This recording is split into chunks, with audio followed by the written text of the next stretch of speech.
Avui farem galtes de porc al forn amb patates. Comencem la recepta daurant les galtes de porc al forn amb sal, pebre i oli, 5 minuts per banda. Tot seguit i durant 5 minuts hi posem la ceba i els alls.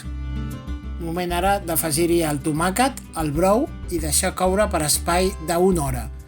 Cada 20 minuts, 25 minuts li donem la volta a les galtes.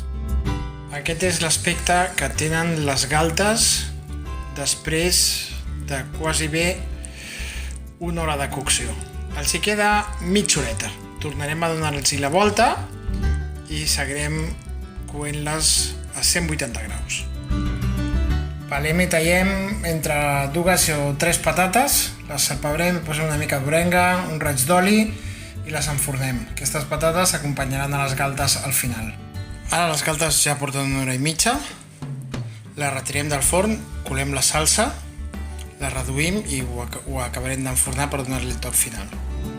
Ja hem colat la salsa, hem posat una cullerada de farina i ara ho estem reduint fins que tingui una mica de textura de salsa per tornar-ho a enfornar 5 minutets.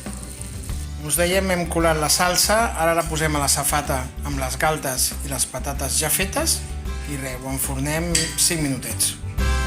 I aquí tenim la galta de porc amb patates al forn emplatada.